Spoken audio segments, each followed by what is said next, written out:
Halo, halo. Hari ini mau cerita setelah selesai baca buku The Courage to Be Happy. Hayu mau ikut menjelaskan? Nope. Oke.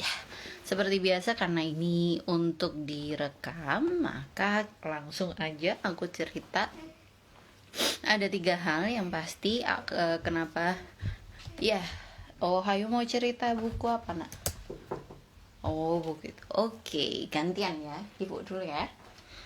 Jadi yang pertama, buku ini The Courage to Be Happy itu adalah dari Ichiro Kishimi dan Fumitake Koga. Bener kalau teman-teman udah pernah lihat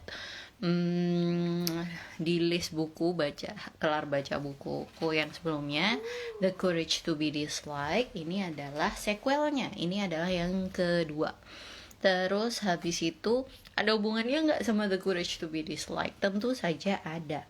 Jadi ini tuh seperti settingnya 3 tahun kemudian si anak mudanya kembali ke filsufnya, ke filosofernya. Dia kembali. Wait a minute, kalau udah selesai 10 minutes ya. Oke. Terus habis itu si filsufnya, si anak mudanya, dia merasa kayak ditipu oleh Adlerian psikologi atau teleologi. Dia merasa bahwa dia udah berusaha apply apa yang ada diterangkan oleh filsuf itu, tapi kok ternyata nggak berjalan baik gitu. Kenapa dia mengaplikasikannya dalam pekerjaannya sebagai guru, kok malah nggak jadi bagus gitu, murid-muridnya malah jadi bandel, terus habis itu dia nggak dihormati. Apa yang salah gitu? Wah, jangan-jangan selama ini semua hanya omong kosong belaka. Oke, aku akan buktikan bahwa Adlerian psychology is wrong gitu. Jadi itu adalah pengantarnya. Di sini yang aku suka atau enggak suka, karena apa? Karena ini memang ada beberapa pertanyaan yang ketika selesai baca The Courage to Be Disliked juga jadi pertanyaanku. Di sini jadi kayak terjawab gitu, apa yang selama ini menggantung akhirnya jadi terjawab. Terus di sini juga lebih praktikal lagi gitu. Jadi lebih apa ya, benar-benar konkret.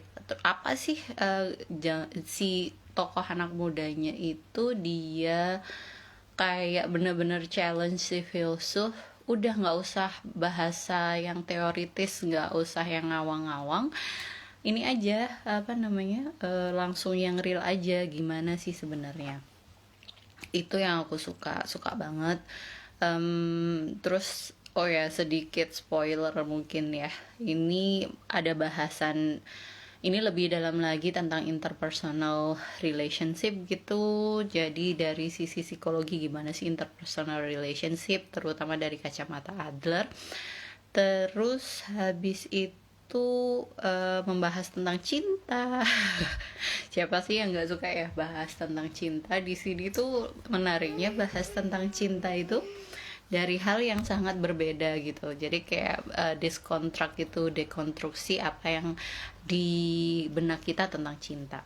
Terus habis itu, what I like to challenge, it's actually only like beberapa frasa hampir mirip kayak yang dalam tanda kutip protesku sebelumnya di buku yang sebelumnya.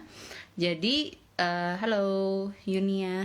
Jadi kalau yang di sini tuh karena mungkin terjemahan ya, jadi ada beberapa yang menurutku kurang kontekstual. Jadi kayak nggak pas gitu ketika diterjemahkan ke bahasa Inggris. Tapi ya sedikit banget, sangat minor, masih termaafkan dan overall bisa dipahami dengan mudah di bahasa Inggrisnya.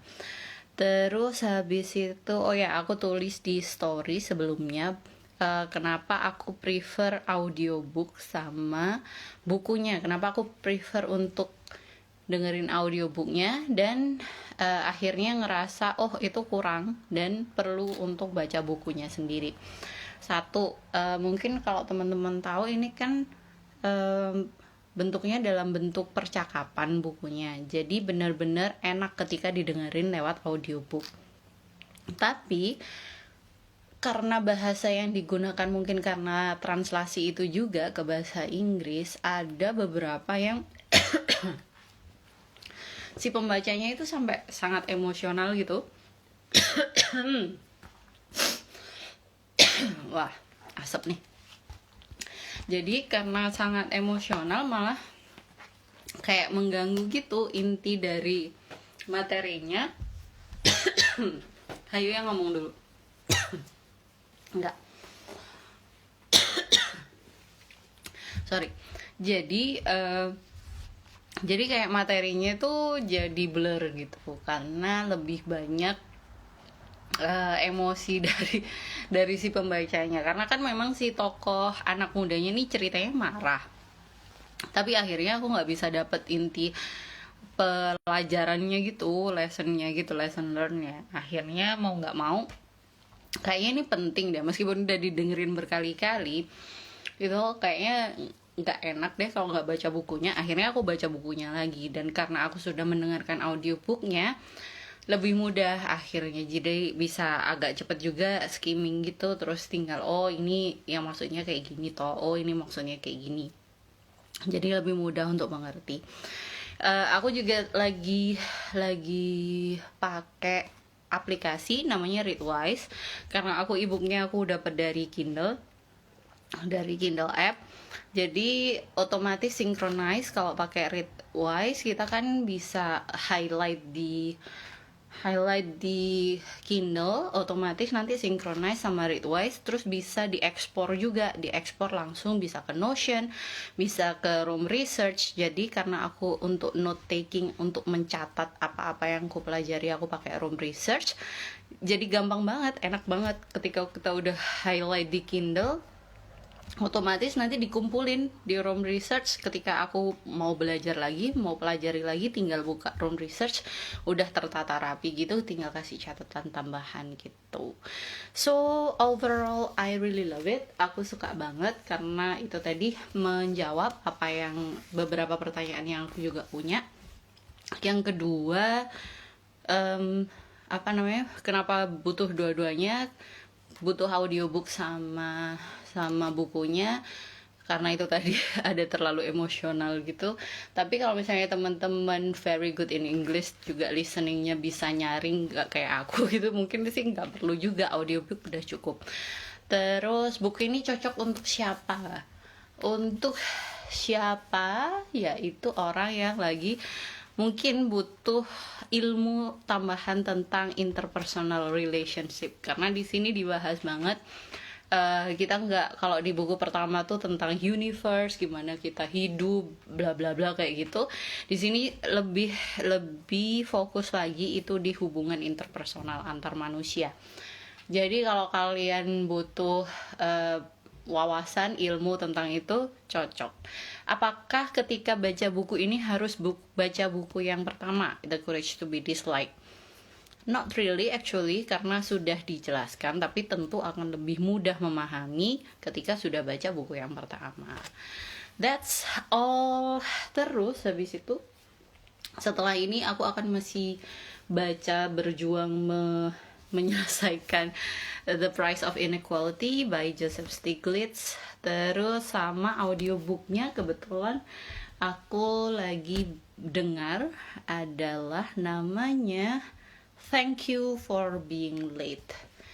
Mana ya? Ini. Thank You for Being Late. Ini yang lagi ku dengarkan sekarang. Menarik sih judulnya, soalnya An Optimist Guide to Thriving in the Age of Acceleration. Sekarang kan semua serba cepat. Terus gimana caranya biar kita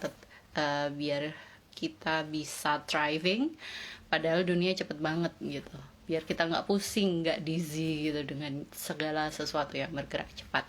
Terima kasih yang sudah join. See you later in the next review. Bye bye. Bye. Say bye. Bye.